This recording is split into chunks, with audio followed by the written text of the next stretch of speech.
Hey guys, welcome to Roll Minnesota, your state of skate. Hey, I'm Butch Lehman, and today we're taking a look at another episode of Rolling Reactions.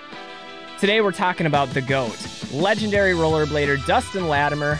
I have never seen a rollerblader that has such universal support and admiration than him. Today you guys are going to have to buckle yourselves up because we're going to be taking a look at his entire Mindgame catalog, running from Brain Fear Gone back in 2000 all the way up to Accidental Machines in 2006. So, without further ado, let's just jump into it.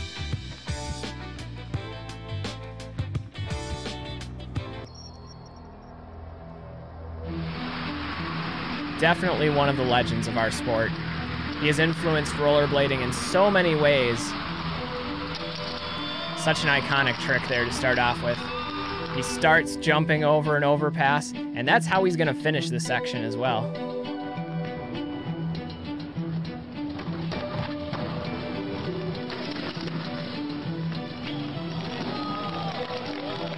Now, just a fun fact about Dustin Latimer is this section was filmed, produced, and released before I even started rollerblading. This was the year 2000. To put that into perspective for you, this was 20 years ago that he was doing these tricks. To say that Dustin Latimer is an innovator in rollerblading would be an understatement. He has single-handedly changed the very look, feel, and style of rollerblading. The whole industry owes a lot of where we're at today due to Dustin. That was sick.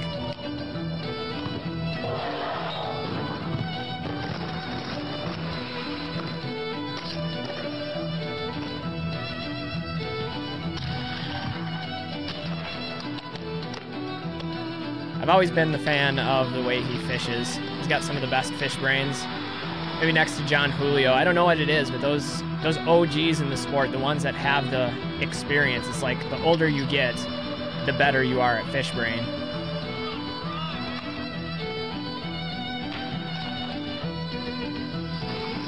Fast slide. 20-year-old fast slide. I mean, he's jumping off roofs into transferring on a drop rail. It's pretty crazy stuff.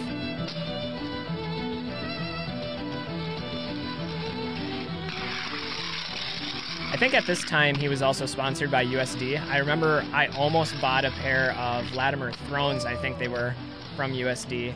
I ended up going with the new TRS skates. I think the Access were the first pair that I actually owned. But it was tempting to get the Thrones, especially after watching some Latimer sections, because it's not just his Mindgame sections. He's put out a ton of content from the late 90s all the way into the mid to late 2000s.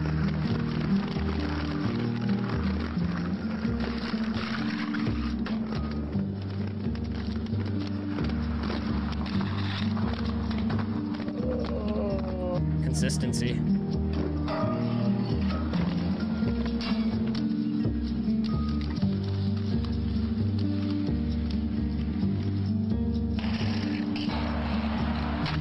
I don't know, I think he's got a thing for jumping off bridges.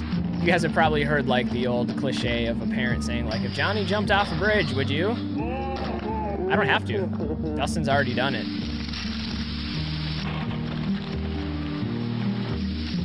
Fountain wall ride, that's a new one. I'm telling you, those fishes.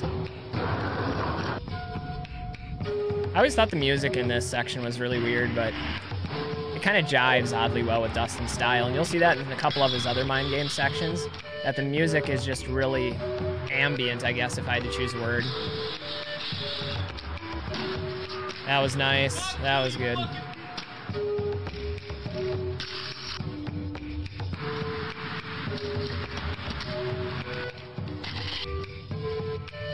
Big drop. I don't know, man.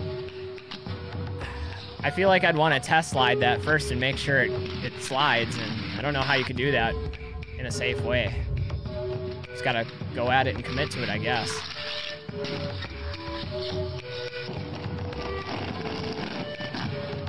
This is crazy.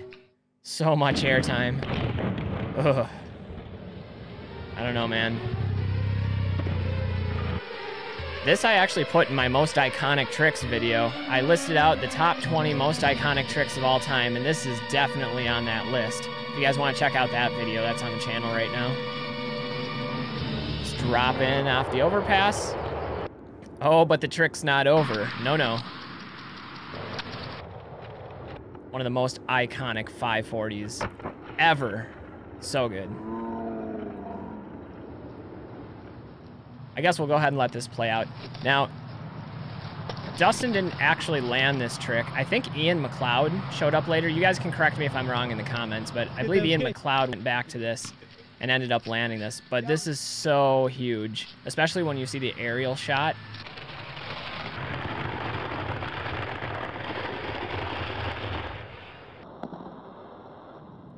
And he held it cleanly. I mean, the grab is in there perfectly. The weight distribution is perfect. Something that probably takes a couple of tries, but I'm not sure you get many tries in at this. It's too big. All right, so that was a section in Brain Fear Gone. Next, we're going to switch to Words, which was released in 2002. And he's got 2 different sections in Words, so we'll take a look at both of those. Let me get those pulled up just 1 second. All right, next it's time for Words. Now, I would argue that this is probably, in my opinion, the best, most representative video of rollerblading of all time. And this section is pretty iconic, especially for the grinds that Dustin does on his car. If you haven't seen this before, you're in for a treat. Let me just put it that way.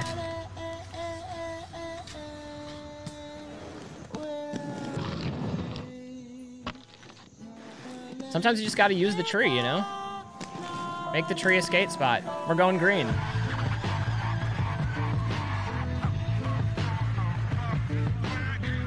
Also, shout out to Shredpool. Shredpool made Swords, a parody of this video, and he gets some cool car grinds in himself.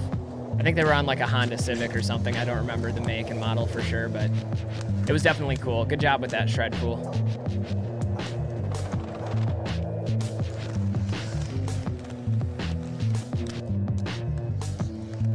It's kind of fun sometimes to look through the comments on these older sections. And sometimes you'll see some comments that are hateful towards some skaters about their style, their baggy clothes, their tight clothes, the trick selection, how the industry was better back in the day, how it's better now, whatever the case is. But when you're looking through the comments for Dustin, it's almost universally positive. People talking about how he's the greatest of all time, how he's inspirational, how he was on like cheat code level, as though he were playing a video game. Very well respected in the inline community, and deservedly so. I love that. I bet that made an awesome picture.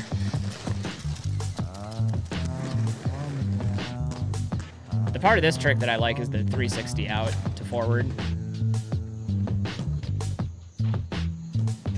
Like a vertical wall ride situation happening there. Ooh, famous ledge here. This is the Arizona ledge. A lot of big tricks have happened on that over the years.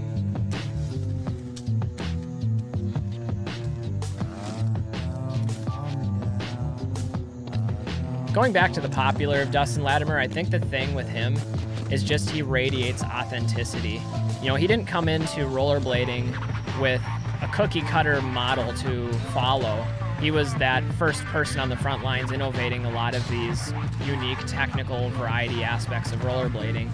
You know, like here he's jumping over a rail into a alley-oop wall ride. And I don't think that was really seen before. He made this stuff up, and he was unequivocally, unapologetically skating for himself, doing the things that he wanted to do. And I think people had respect for that. Yeah, go ahead and kick the car before we go. Yeah, take that, car. All right, we're gonna go to Words Part 2. All right, we're back with Part 2. The sequel. But I think people have respect for that type of authenticity. Like if you're skilled, talented, creative, and innovative in this way, people are going to respect you, even if it's not something that's normal. You know, it's going to draw fans, me being one of them. Like, how could you deny something like that? This like hand plant flip on the wall. It's just cool. Fun to watch. You can tell he's having fun, that he's skating for himself. I don't know how true this is. For those of you that are even older rollerbladers than myself, that have been around since the 90s in rollerblading, maybe you can attest this, but I remember hearing somewhere, I think it was Arlo, talking about how Dustin Latimer rarely skated in competitions because he wasn't interested in the competitive aspect of blading, but more so of the expressive side. If you guys can confirm that, let me know. This is cool. Runs up the wall, little grind down. This clip boggles my mind. Cess slide into a grind and then hop over into the wall ride. Like, there's a lot going on there. Too many things to compute.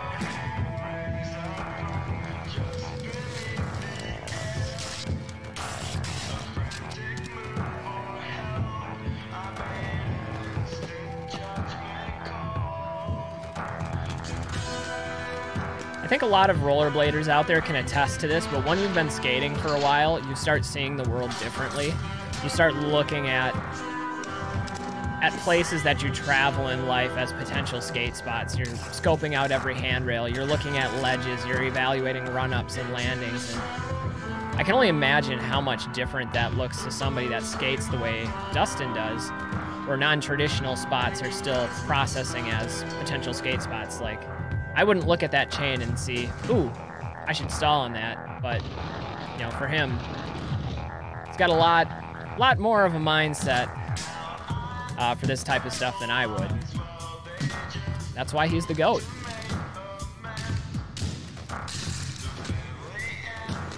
This is so cool.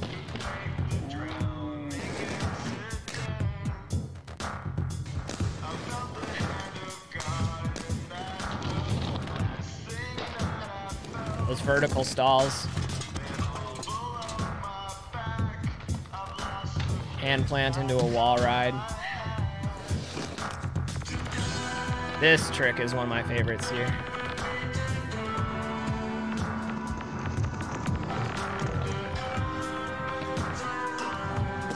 I'm realizing how hard it is to pick favorites because I feel like I'm going to keep saying over and over, this trick is my favorite, this trick is my favorite, but in reality, there's a lot of good stuff happening here.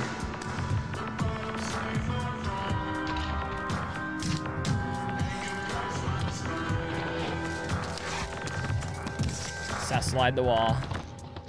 This is my favorite. Oh, that was so sick.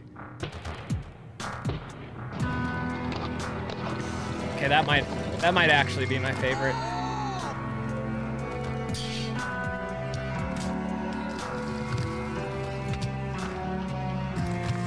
Watch the tree bark shear off in that camera angle.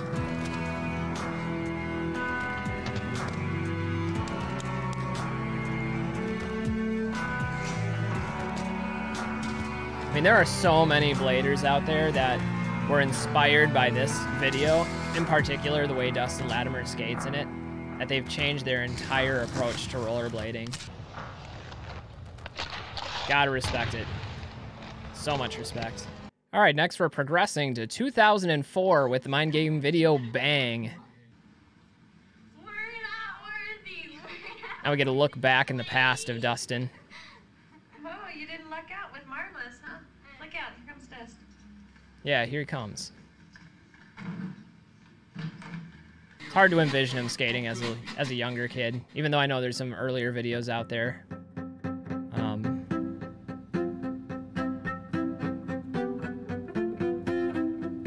This music in this section is so chill. And again, it's that authenticity. As I watch this section, I just feel like he's out having a good time, just skating, doing things the way he wants, traveling around, hitting some tricks along the way. It's like he doesn't have an agenda for his tricks or producing content or fulfilling contractual obligations. He's just skating.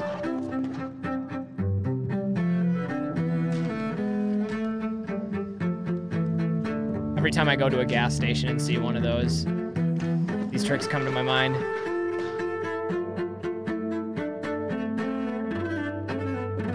He's got that full man beard going now.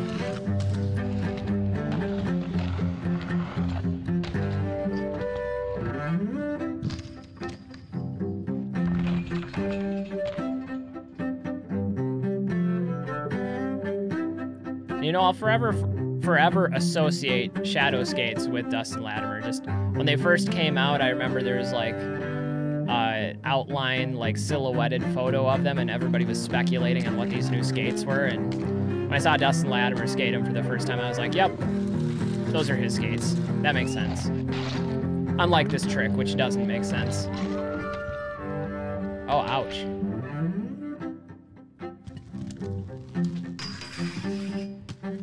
Tea kettle action. Sick. I always love that one, the thread the needle.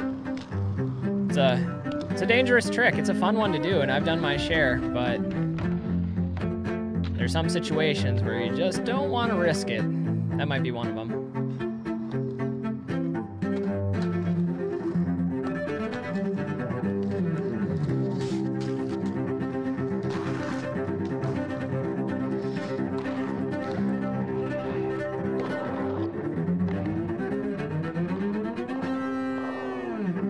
And the last trick, another cool hand plant flippy-do. That's what we'll call it, the flippy-do from Dustin. All right, we've got one more section to go, and this is going to be his section from Accidental Machines. This is circa 2006, last of the Mindgame videos. We'll get that one queued up, and then we'll finish it out. All right. I know this wasn't a retirement section, per se, from Dustin, but I kind of view it as that way. It's a very nostalgic one.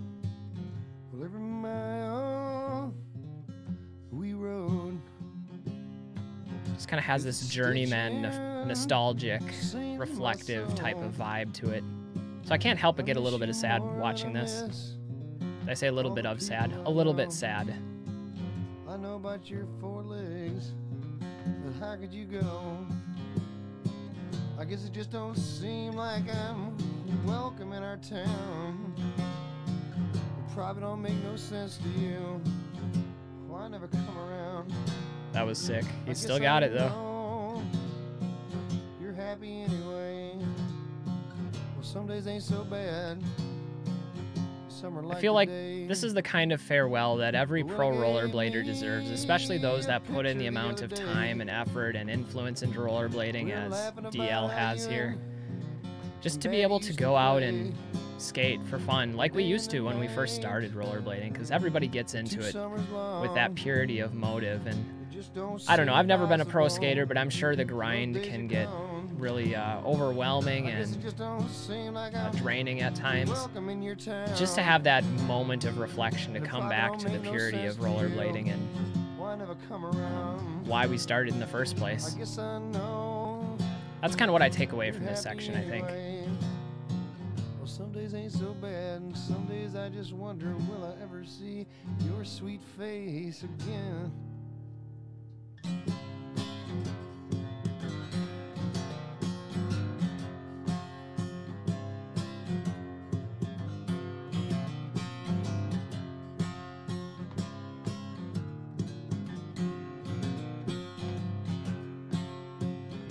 That's a cool shot.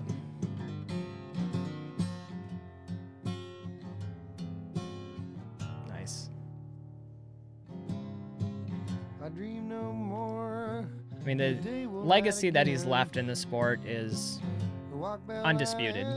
I think we would all agree that Dustin Latimer deserves a place on the Mount Rushmore of rollerblading, etched in stone for all time, memorialized. At the end of the day, what we really take away from blading is the memories, the experiences, the travels, the friends, the accomplishments. But most importantly, I think it's the feelings.